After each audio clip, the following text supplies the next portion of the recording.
¿Cómo andás, Antonio? Muchas gracias a todos y un saludo a todos los televidentes.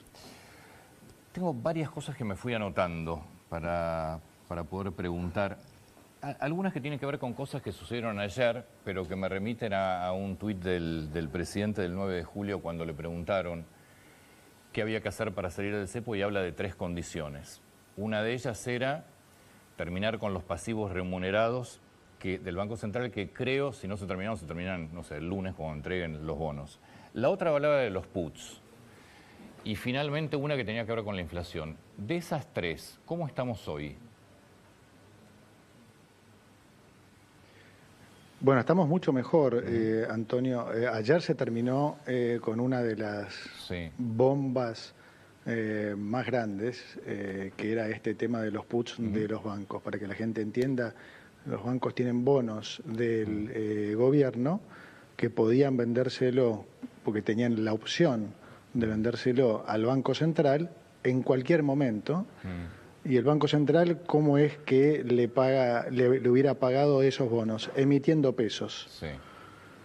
Bueno, eso, ¿sabes que se me escucha el retorno? Entonces, sí. ¿Me puedo sacar esto? ¿Tenés eco con el retorno? Si no, lo bajamos. Sí. A ver si pueden bajarle el eco del retorno. Ahí te lo van a bajar, para que no te escuches vos cuando si no me escucho, hablas. claro. Sí. Entonces te decía que, bueno, entonces tenían la opción esta, me lo saco. Dale. Bueno, ayer en un trabajo realmente fenomenal del Banco Central y también hay que reconocer un gesto de mucha dignidad de los bancos, porque la realidad es que tenían esta opción que, como digo, era una bomba, porque hubiera implicado que el Banco Central eventualmente de un día para el otro hubiera tenido que emitir una cantidad de pesos que hubiera sido, digamos, que hubiera desestabilizado la economía, los mercados, todo. Y resignaron esa opción devolviéndole, digamos, vendiéndoles nuevamente esas opciones al Banco Central. Y de alguna manera, claramente, preponderando mucho más la situación del país que la de sus propias instituciones. Así que ayer tuvo una aceptación muy, muy grande. Casi todos los bancos entregaron los puts, el 73% para ser exacto de los puts americanos. Así que, la verdad, eso es un notición. Sepa que para la gente esto es chino, pero es realmente un notición. Y después lo más importante, sigue bajando la inflación. Antonio, esto es la clave. Nosotros vinimos acá a bajar la inflación y a bajar impuestos. Y para eso es fundamental, digamos, cerrar todas las canillas monetarias. Yo lo dije desde el día 1, desde la primera entrevista en enero, que creo que fue con Luis Majul, que nuestro programa se basaba esencialmente en un ancla fiscal muy, muy fuerte, que íbamos a ir a equilibrio fiscal desde el día 1, y también que íbamos a hacer un apretón monetario muy importante para que la inflación baje fuertemente. Y es lo que hemos hecho, y es lo que estamos haciendo. Cerramos la cuarta canilla de emisión ahora, que eran los pesos que emitía el Banco Central, por comprarle dólares al mercado por la diferencia de exportaciones versus importaciones. Esos pesos que emitía el central, nosotros no tenemos la garantía que es contrademanda de pesos, contrademanda de dinero. Demanda de dinero, para que la gente entienda, Antonio, es los pesos que vos querés tener en el bolsillo. Yo no puedo forzarte a vos a tener 10.000 o 20.000 pesos en el bolsillo. Entonces, lo que hemos decidido también es esterilizar esa emisión, que además le deja una ganancia al Banco Central por la diferencia entre el tipo de cambio oficial y el paralelo. Entonces, hemos cerrado todas las canillas, no hay más emisión en Argentina. Como dije en enero, en algún momento van a faltar los pesos en Argentina, porque no solo es que no se emiten más, sino que además que por superávit primario nosotros estamos contrayendo a razón de 1 billón y medio de pesos por mes. Entonces, inevitablemente, el mercado de pesos, que es un mercado más, se va a equilibrar. Y en competencia de monedas, que fue siempre lo que dijimos que íbamos a hacer, el peso va a ser la moneda fuerte. Es decir, no ha cambiado absolutamente nada de lo que hemos dicho desde el día 1. Hemos hecho absolutamente todo, los resultados fueron mejores a los que se imaginaban todos, y en parte fue justamente porque lo cumplimos y porque lo aceleramos. Mientras te colocas la cuca, avísame si me estás escuchando bien. ¿Ahí me escuchás? Sí. Ahora, no, lo que yo siento en la calle me pasa a mí, ayer pasando un rato por la rural y hablando con la gente, con productores, diciéndome lo mismo. Está claro que faltan pesos. Ahora, faltan pesos para consumir. ¿Ustedes no perciben que hay una recesión muy grande, que realmente no alcanza el dinero? Mira, es una buena pregunta, Antonio, eso. No hay nada más importante para eso que ver los números, ¿no? Esta recesión que se vio, sí, porque ahora ya hemos pegado la vuelta, ayer salieron los números de mayo del estimador mensual de actividad económica y ya confirmó la recuperación. Yo en mayo dije que el piso había sido marzo a abril. Bueno, los números de ayer lo confirmaron. El estimador mensual de actividad económica dio que la economía creció un 2,3 con respecto al año pasado y un 1,3 con respecto a abril. Ahora bien, tampoco estamos en una... perdón. Creció por el 100% del campo. Industria, comercio, construcción, están abajo. Bueno, no, si mirás, los indicadores fueron, también salió el superávit comercial. Sí, correcto. Donde si mirás, por ejemplo, las exportaciones crecieron, las energéticas un 16%, las exportaciones industriales un 15%, y lo que sí pasa es que es desparejo, ¿no? O sea, yo me he juntado, por ejemplo, con la industria automotriz y me dijo que en junio, medido diariamente, porque junio es un mes que tuvo mucho menos días, entonces la lógica es medirlo diariamente, la industria creció un 18%. Entonces, es verdad que hay mucha diferencia entre sectores, pero lo que te quería decir era que en los últimos 14 años, el pico de lo que nosotros vimos fue el 5% de caída en marzo. En los últimos 14 años, 7 veces tuvimos caídas iguales o peores. Pero además pongámoslo en contexto, Antonio, esto es muy importante. Nosotros recibimos lejos la peor crisis de la historia y para que también ponerlo gráficamente, por ejemplo, comparémosla con lo de la salida de la convertibilidad. La salida de la convertibilidad, la situación previa a la salida de la convertibilidad versus lo que nosotros heredamos era Disneylandia. Disneylandia, directamente. La economía ese año, primero que se salió de una manera tremendamente conflictiva, con un ajuste que lo hizo el mercado, la economía cayó 16%.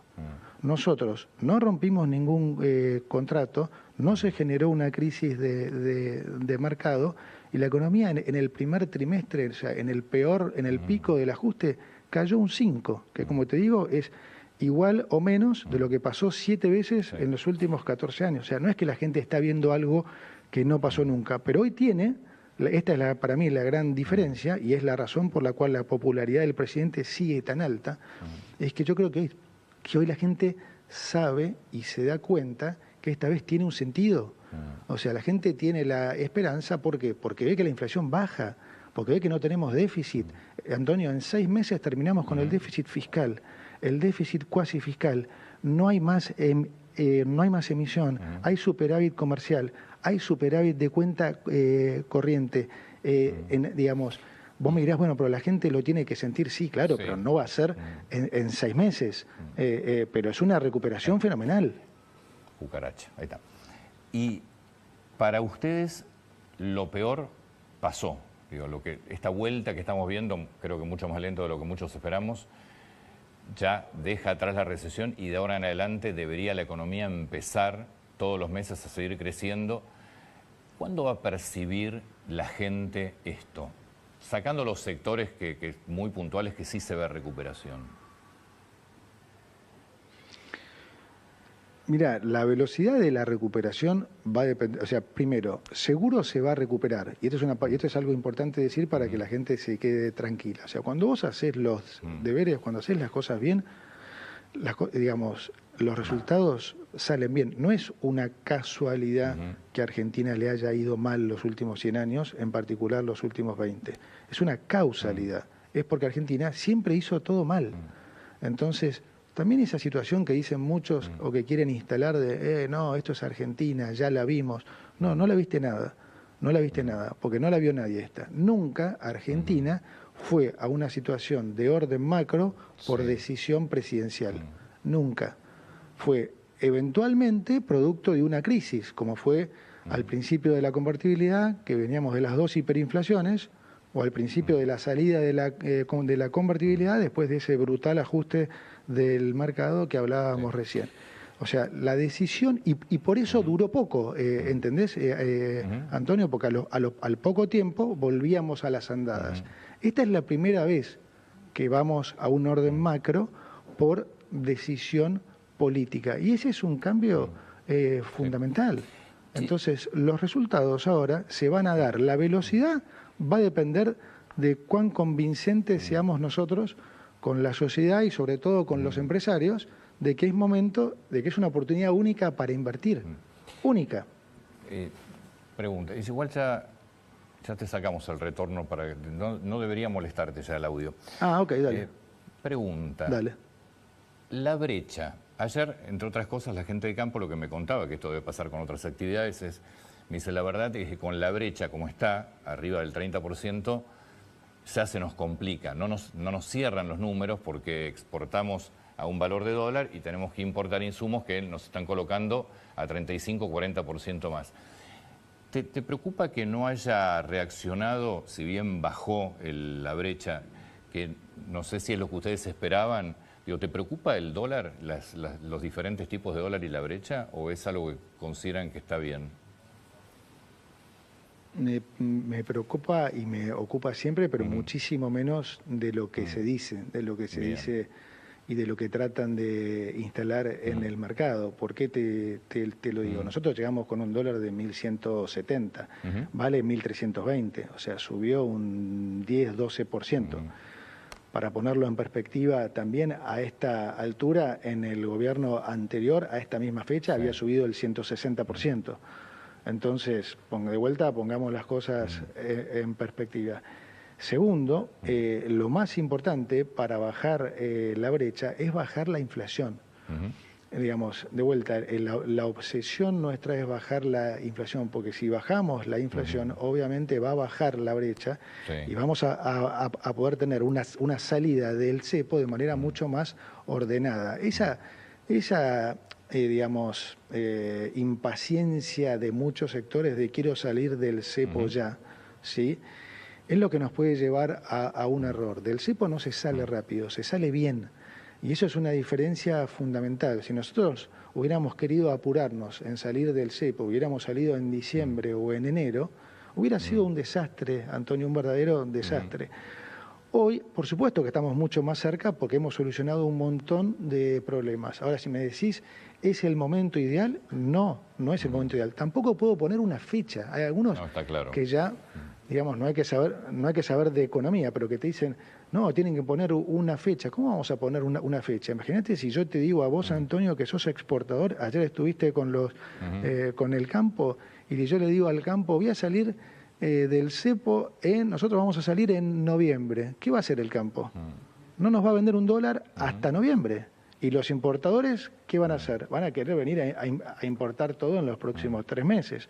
Entonces, en 3 meses perderíamos 15.000 millones de dólares. ¿Puede haber algo más sonso que decir que hay que poner una fecha para salir del cepo? Del cepo, en su momento, ustedes habían planteado que querían salir del cepo con fondos propios, recomprar, bueno, se compraron, creo que eran 17.000 millones de dólares de reservas en los primeros meses, ahora no lleva ese ritmo.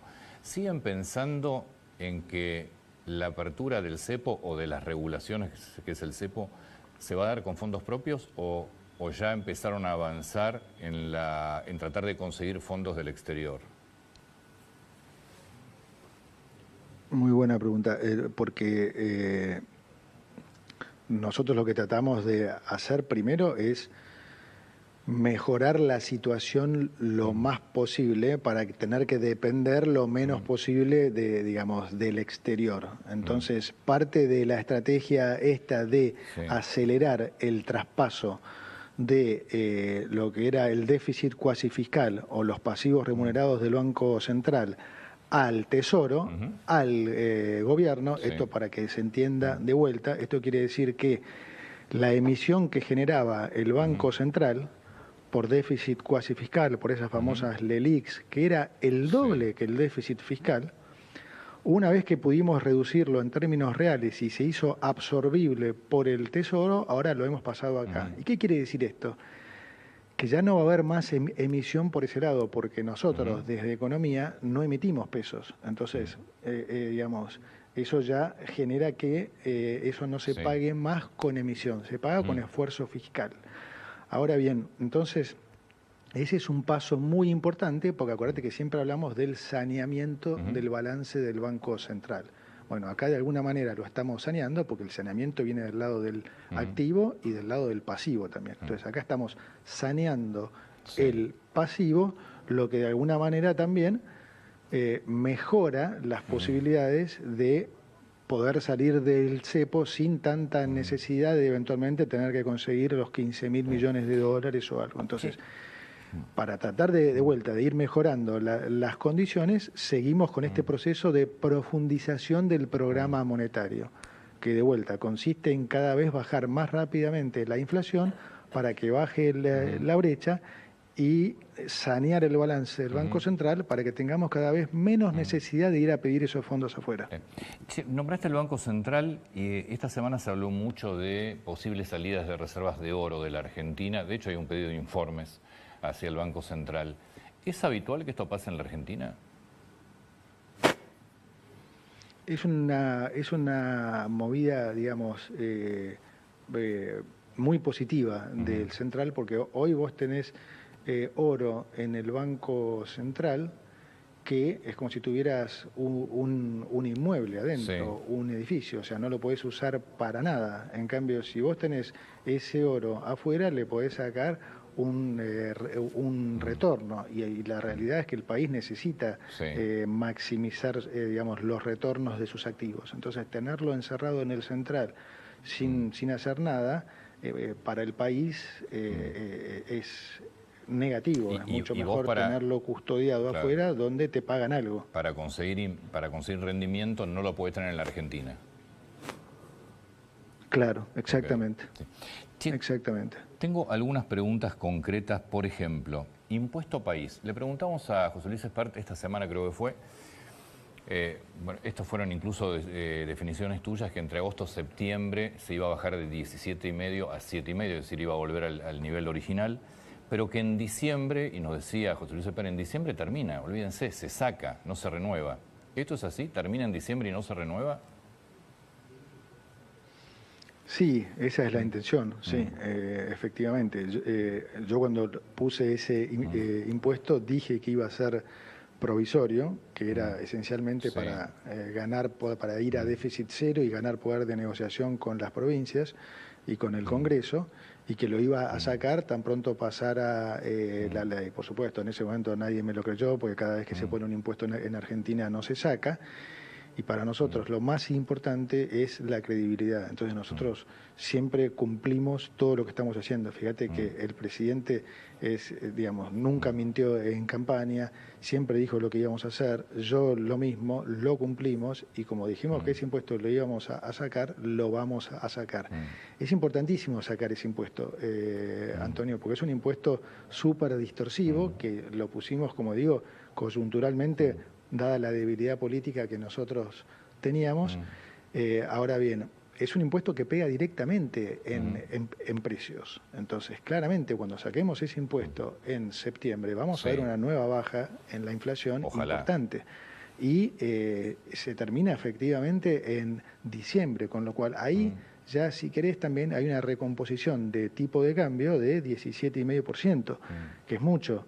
Entonces, para los que hablan de que la mejor forma de ganar competitividad es devaluando. Ese es lo que ha hecho Argentina toda la vida y nos ha ido siempre mal con ese esquema. Es digamos, ya es un punto que parece medio hasta raro que sigan defendiendo eso, porque es como negar evidencia empírica. Es lo que ha hecho Argentina siempre, devaluar y generar inflación.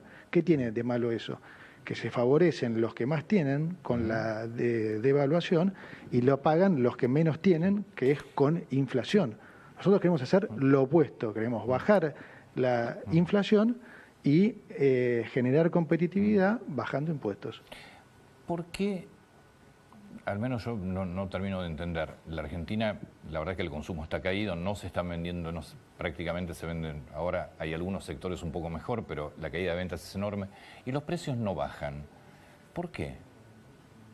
Digo, ¿qué es lo que no se termina de...? Y bueno... Sí. Sí, tenés razón. O sea, sí, primero, digamos, sí bajan, en el sentido de, fíjate que ha habido una desinflación fuertísima. Acordate lo que eran los pronósticos al principio, aún después de que hayamos anunciado el plan, la mayoría de los economistas, sacando economistas como Arriazu, Fernando Marengo, Castiñeira y demás, muchos pronosticaban una mega inflación que íbamos a tener que devaluar en marzo. Bueno, el proceso de desinflación fue fuertísimo. Yo me acuerdo, creo que fue Pablo Rossi, y me preguntaba en marzo si creía que podía haber inflación de un dígito en el segundo semestre. Esa era la duda en marzo. Llegamos a una inflación de 4,2 en mayo. Inflación mayorista que salió ahora, 2,7. O sea, los precios están bajando fuertísimo. La canasta básica estuvo por debajo del ritmo de crawling, 1,6. Por supuesto que nos gustaría verlo, no están bajando, Antonio, están mucho más subir, abajo. Están subiendo menos. Perdóname. ¿Cómo? Que digo, están subiendo menos, no es que estén bajando, pero yo digo, las empresas se quejan de por que eso no digo, venden es un proceso de y no bajan desinflación. precios. Mira, está también un poco en el ADN argentino, eso yo lo hablo mucho con las empresas, eso, ¿no?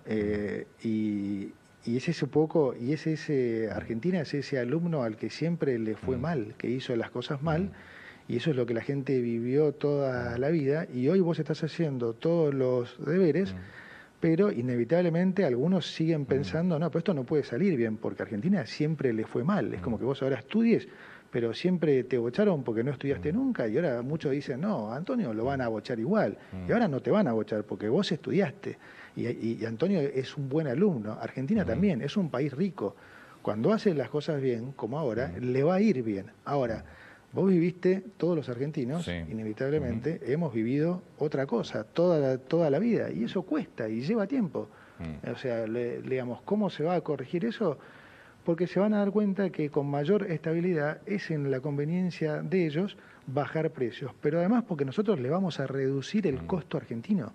Cuando nosotros bajemos, por ejemplo, el impuesto país 10 puntos, eso va a ir directamente a precios, ¿entendés? Entonces también hay que corregir las cosas del lado nuestro. Bueno, ayer, entre otras cosas, la gente de campo me decía, el costo argentino es terrible, flete, $45 la tonelada, insólito, ¿no? Traer de Chaco a Rosario, $45 de Bahía Blanca, porque el puerto de Rosario no puede salir, de Bahía Blanca a un puerto europeo, $25.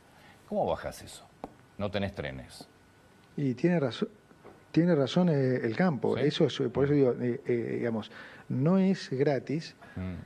100 años de malas políticas, 20 o 16, más que 20, de políticas desastrosas. No es gratis. ¿En qué invirtió Argentina los últimos 20 años? En infraestructura. Prácticamente en nada, con excepción de la época de Macri, prácticamente en nada. Y eso lo pagás. Antonio, se le hizo creer a la gente que había un modelo fantástico que era tener déficit, emitir plata y que eso generaba crecimiento duradero. Es un modelo tan sonso que no resiste análisis, pero bueno, acá mucha gente lo compró y la inversión fue cero. Entonces, como en tu casa, si vos dejas que todo se venga abajo, bueno, sí, digamos, después en algún momento vas a tener que recomponer eso. Tiene razón el campo. Ahora, no se puede arreglar esto, y eso nosotros lo hemos dicho siempre, el presidente a la cabeza. Sí. No podemos arreglar esto en 6 meses. Están esperando anuncios el domingo de la inauguración de la rural. ¿Habrá alguno? Y puede ser que el presidente le dé, no hay ninguna baja de retenciones.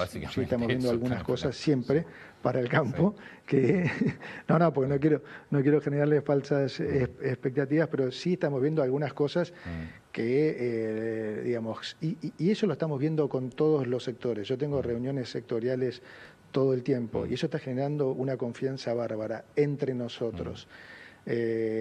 Y la vamos a seguir haciendo porque, digamos, hay una reciprocidad de ellos hacia nosotros también. Los escuchamos, nos piden cosas y se dan cuenta que dentro de lo que podemos hacer, lo hacemos. Siempre está la restricción presupuestaria, por lo tanto, acordate que la base nuestra es el ancla fiscal. Sí. Pero la verdad que estas reuniones las hemos tenido con el campo también. Y ellos se dan cuenta que, digamos, todo lo que está a nuestro alcance lo estamos haciendo. No está todavía publicado, y esto depende del Ministerio de Economía, el abanico de inversiones posibles de aquellos que blanqueen dinero para no tener parqueado hasta diciembre del 2025 los fondos. ¿Qué se sabe de eso? Es decir, ¿para dónde va a ir ese abanico? ¿Para dónde va a ir ese abanico de inversiones? Eso debiera salir, creo que sale hoy incluso, Antonio, y la verdad es muy flexible, es decir, hay una oportunidad histórica con el blanqueo. Y cuando digo histórica me refiero a que es histórica, ¿por qué mirás histórica si hubo 1000 blanqueos? Todos los presidentes. Pero yo digo que es histórica porque es en un momento en el que es la oportunidad para hacerlo, porque es el momento de respaldar este modelo, es el momento de que salgamos, y además porque es un blanqueo muy beneficioso. O sea, yo en esa reglamentación hemos puesto prácticamente que la gente no paga multa por cualquier cosa productiva que haga con la plata, porque para nosotros es mucho más importante que la gente saque la plata de los colchones y la ponga a producir, que es lo que nosotros podemos cobrar de multa. Así que la reglamentación es súper flexible. Como te digo, prácticamente vas a poder sacar la plata para hacer cualquier cosa productiva, y eso va a generar si la gente realmente adhiere, que es lo que nosotros esperamos que haga, va a generar también una recuperación más rápida, porque como te digo, vas a poder desde invertir en pozo, hacer un edificio, financiar a una empresa, digamos, la mayoría de las cosas que genere realmente o que ayude a reactivar la economía. Bueno, mil gracias por el tiempo. ¿Ahí me escuchás? Sí. No, al contrario, gracias. Sí. Perdón por lo del a veces pasa, audífono, si fue algo accidentado. Pero muchas gracias y de vuelta. Gracias, al contrario, muchas gracias a vos y muchas gracias a la gente por el apoyo de siempre. Muchas gracias. El ministro de Economía, Luis Caputo.